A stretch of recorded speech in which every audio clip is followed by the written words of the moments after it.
In this video, I'm going to show you how to deactivate Facebook page. Let's get started. Firstly, start by opening your Facebook app. Now you have to log into your Facebook page. To do so, click on the three horizontal lines on the upper right corner. Now click on down arrow button and choose your page. You will be redirected to page timeline. Click again on the three horizontal lines on the upper right corner.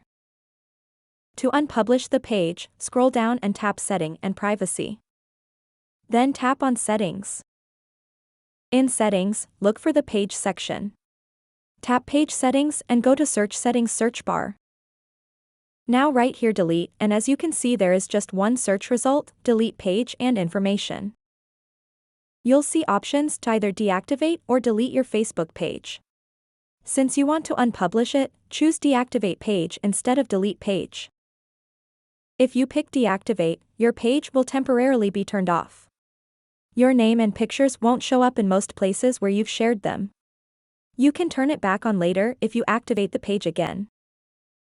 Now tap Continue and you can be asked to enter your password, so enter it.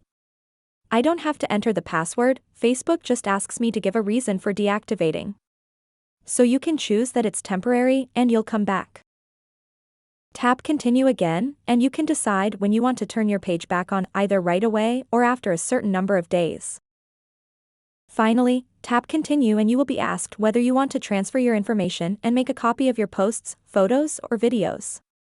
You can transfer it, but I will tap on Continue button.